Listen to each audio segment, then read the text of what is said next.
The trust company is one of the region's largest independent trustee companies, tracing its origins back to the late 1800s.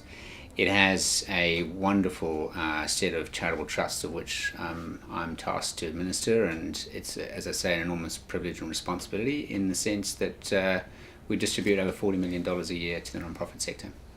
My role as head of philanthropy is to build a granting philosophy around our discretionary trusts, as well as to administer our non-discretionary trusts, i.e. trusts that have tied beneficiaries, and also to stimulate more philanthropy within the sector, i.e. from individuals or from corporates. Engaged philanthropy is the term that we've used to signal an increase in our strategic approach to grant making.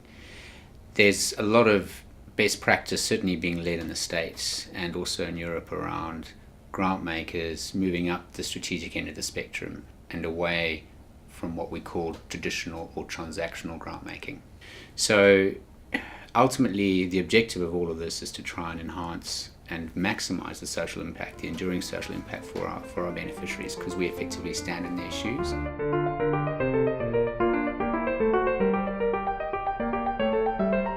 As a funder, we find in this new model, Engaged Philanthropy, that we're playing a much wider array of responsibilities to our to our grantees. And I suppose what I mean by this is we're not just sending checks out as we used to. Now we're actually getting involved in and sort of selling in consultants, engaging in research, going on many more site visits, so getting out behind the desk and getting out into the sector and immersing ourselves as much as we can in the project work of our partners.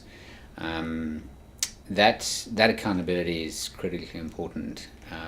Not only is it going to imbue us with that sort of sense of learning and understanding about the challenges our partners face, but also it gives them that sense that we really are committed to them as a member of the team, and this isn't a transactional kind of check-based relationship. It's a lot more than that. That's what I'd like them to feel. I want them to feel that we're part of the trust company's engaged philanthropy model, and I want them to feel that that means something more than the money. The other important point to make around this is that while we might have narrowed the number of partners that we support, so larger amounts of money over many more years, and hence narrowed the number of organizations within the model, we remain committed to over 400 or 500 different beneficiary organizations that are tied into our non-discretionary trusts, i.e. trusts where as a trustee we haven't been given any discretion in relation to who the money goes to. And this is often where people have written into their will, I'd like the residue of my estate to be put in trust to support the RSPCA or to support the Benevolent Society or whatever it might be.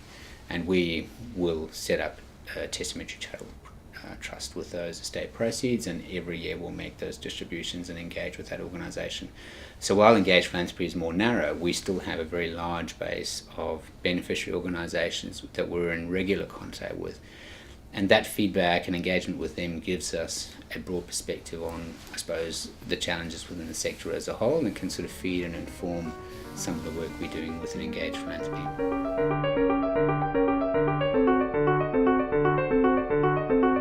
Look, it's one important example that comes to mind because it's sort of moved in a couple of phases, and it's the National Stroke Foundation, which is a Melbourne institution with a national mandate to really address care of stroke patients as well as prevention. Now, there are a lot of, as you can appreciate with the aging demographic, there's a lot of different organizations wrestling with what is, I think, the second the second leading cause of death in Australia is stroke. So there's a lot of organisations that have sprung up to address this issue.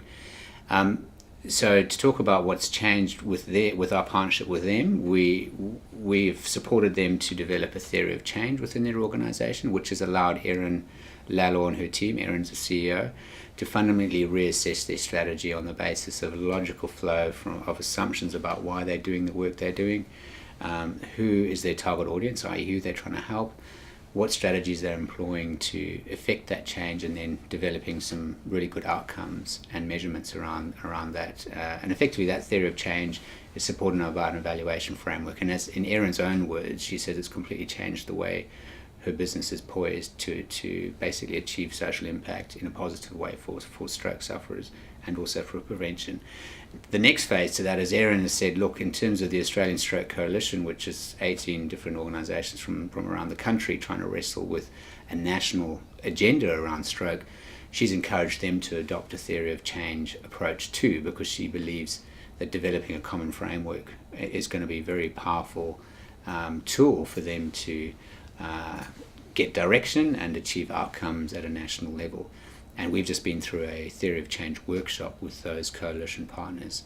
And from a philanthropist perspective, it's delightful to see a partner embrace the model, effect the change within the organisation, get some veracity around what they're doing, and then encourage a greater network of individuals and organisations that they work with to do the same. That's collective impact.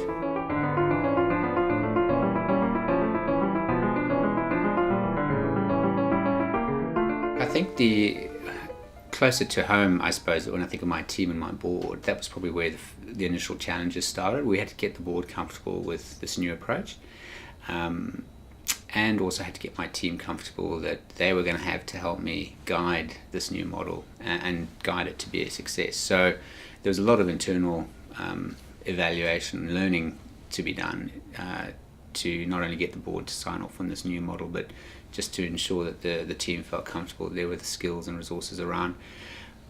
We created a partnership with Melbourne Business School, and that was a really important part of the board and my team having confidence that this model was going to work. The reason being is that critical to this model is the evaluation framework piece, and the theory of change thinking. As I've said, that's a sort of overlying philosophy that we're trying to approach to this. We can't assume that excellence on day one of a new model, so we had to look for a third party, a centre of excellence that effectively exhibited the behaviours, principles and the philosophies of what we were trying to achieve. And the Melbourne Business School Asia Pacific Social Impact Leadership Centre was the perfect partner to bring into this equation.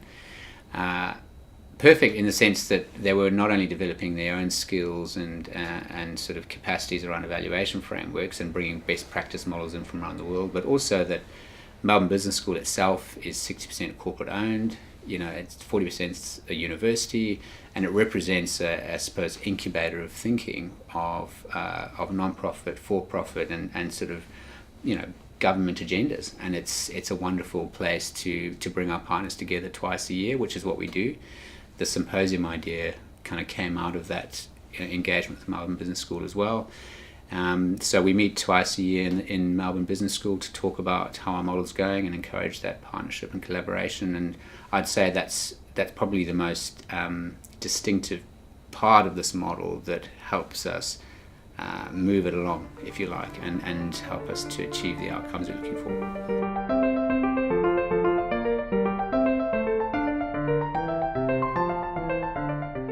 Evaluation, when in the traditional model, when you are sending checks out to 150, 200 organisations and you're getting what we'll call acquittals, is a pretty pedestrian exercise, to be honest, because if you're not in an engagement with these organisations and only funding them for 1 year, it's a rather static kind of experience, and it pretty much stops once you receive the acquittal. And invariably that acquittal has glowing reports about what's been achieved, but that acquittal hasn't really reflected the true honesty about what might not have been achieved, or what might the learnings have been around something that hasn't been as successful as they hoped. And I think that creates a very stunted model. And this new evaluation framework model, we've lifted it up to the level of the organisation. So we're much more interested now in trying to plug evaluation frameworks in at the strategic level of the organisation, and allowing this framework to help the leadership and board of that organisation to assess their strategy, because that's what for-profits do every year. If not, regularly, it's frequent enough. Boards need to feel comfortable that they're putting shareholders' money to the best alternative use, and in the same way, non-profit organisations and funders like ourselves need to be challenging the organisation to be doing the same.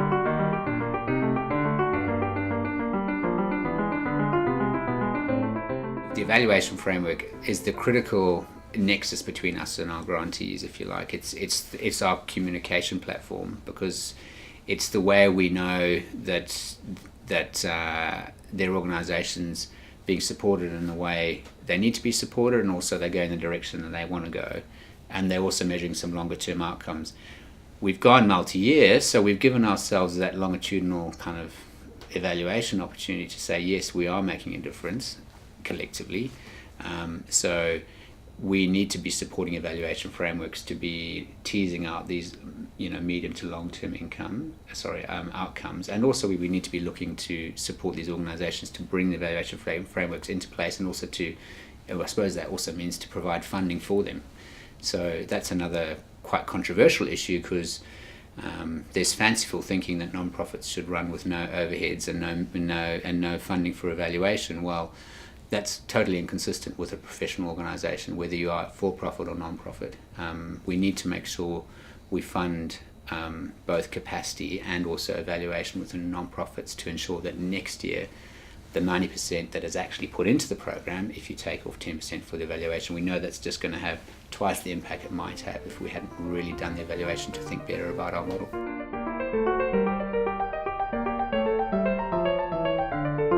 Funders or philanthropists often choose program areas. They'll say, I want to support aging, or I want to support the environment, or but it's a pretty flat-footed aspiration, because, well, when you start asking the questions on, well, what aspect of that program area interests you, the funder ends up becoming a taker of other people's ideas. In this situation, we've had to accept that we aren't at the coalface in terms of the social issues, so we can't assume that knowledge per se around what the social issues and what the dynamics are behind it. We've had to embrace a group of partners that play in the same field and support the same audiences around, say, education or aging. Listen to them and encourage them to talk about the issues they're addressing and the gaps that aren't being funded, for us to then step in and do so.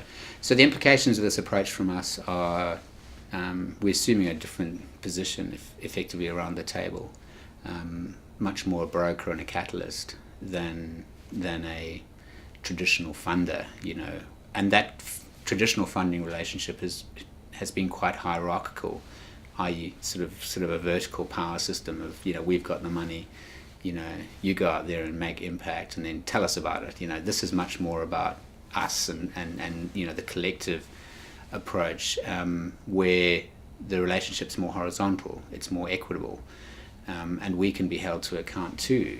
The Melbourne Business School partnership has been a very important part of getting that balance in the partnership, i.e. to make it more horizontal. You might think of it as a sort of three-legged stool between the funder and our strategic partner in Melbourne Business School, and then all the other partners. So, everyone has an opportunity to talk to another party and sort of square things off if there's an issue or a complication or a misunderstanding. But yeah, it just feels a lot more stable, and there's more skills around the table in terms of the discussions that are being had around evaluation or the program area in particular.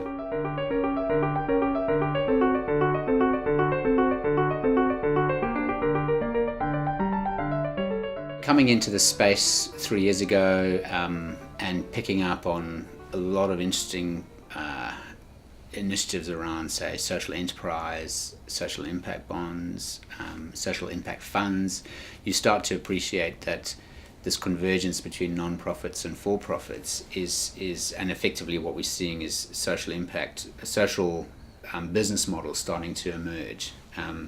And by that I mean a social business model has both a social return and often a financial return as an objective, not just one or the other. So that binary, or sort of the dichotomy between these two, non-profits and for-profits, is gradually being lost, and to good effect in the sense that the social sector has huge potential in terms of what it can do to help solve some of the intractable social problems. The reason we also went into the social sector space and started to explore and fund, and I suppose fund because we wanted to learn things like social school for social entrepreneurs.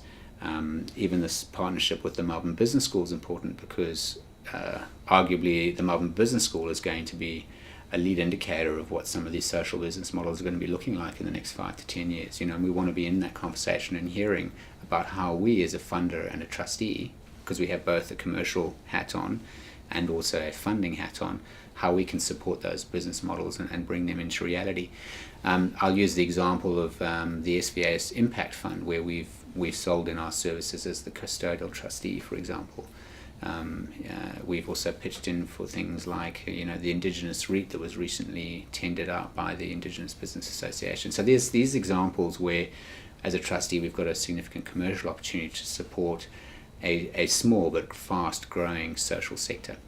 By having a mixed business model, one with both a social and a financial return in mind, it's sort of helping cross-fertilize ideas around the partnership group about what their options are effectively, because no non-profit organisation needs to remain that forever and ever. They can start developing a social enterprise within their organisation if it feels it's a really attractive deployment of their resources, be it staff or funding. And in the disability sector, for example, we see a lot of disability organisations facing disability care. And what that means for them is that government funding is not going to them; it's now going to the individuals who have some form of disability, and those individuals now have to go out and choose their provider. So effectively, disability organisations will have to morph into being social enterprises by necessity. So it's really important that non-profits see these trends, and this convergence, and embrace the changes and the opportunities it presents for them.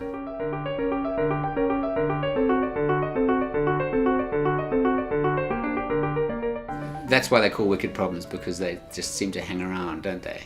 And unless there's coordinated action between all the stakeholders that have some role to play in a social problem,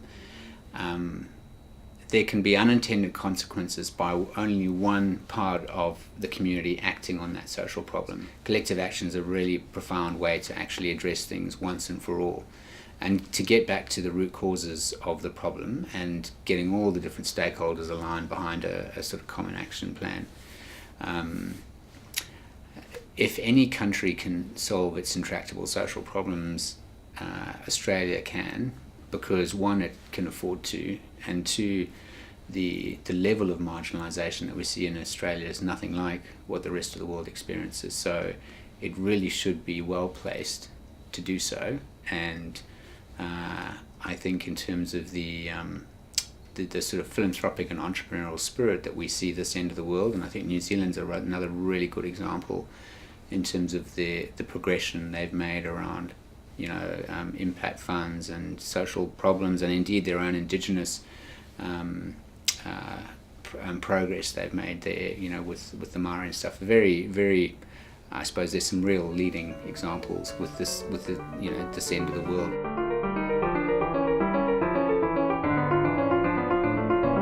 The role of philanthropy in the context of social change I think has to be seen on two spectrums. One, the role of philanthropy around grant making that's traditional and transactional, and that's just providing small amounts of relief funding to organisations that really need it, and there's a place for that. But then that spectrum goes up the strategic end all the way through to collective impact, which, as we've said, is a much more involved cross-sector approach to a problem, and often with a regional focus.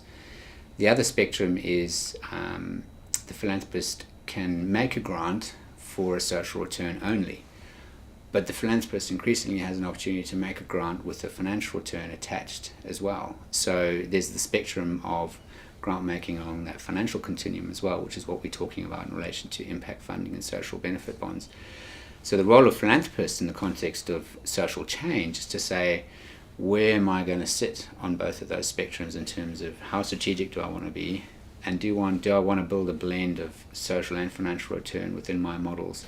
And ultimately, when you overlay on top of all of that, the philanthropist has really got to decide what's the big issue of the day they want to address, and then go out and find the leading lights, individuals and organisations that are similarly engaged in addressing that social problem, and with their, I suppose, risk-seeking capital, if you like, put something on the table and sort of lay the challenge down to engage them in a real social change program.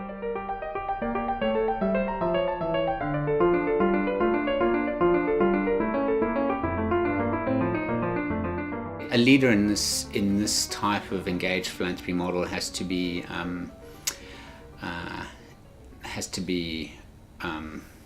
quite bold and big picture in some respects, because when we're talking about intractable social problems and we're talking about theory of change, we're bringing in time dimensions and we're bringing in levels of complexity that are way and beyond what traditional funding or grant makers have ever really taken on.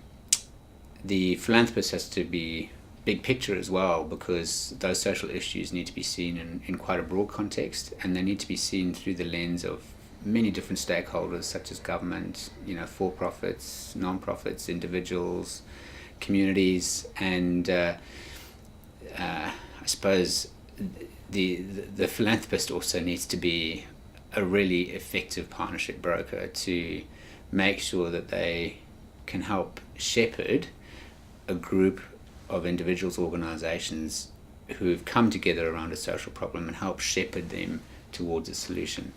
And I suppose I use the word shepherd because the philanthropist necessarily isn't doing the work, and this is the challenge that we have, is we're 1 or 2 degrees removed from the actual change happening, and but at the same time, with that bold and big picture thinking, we can see the topography or the sort of landscape in which this social issue is being addressed, and we can help channel and guide it.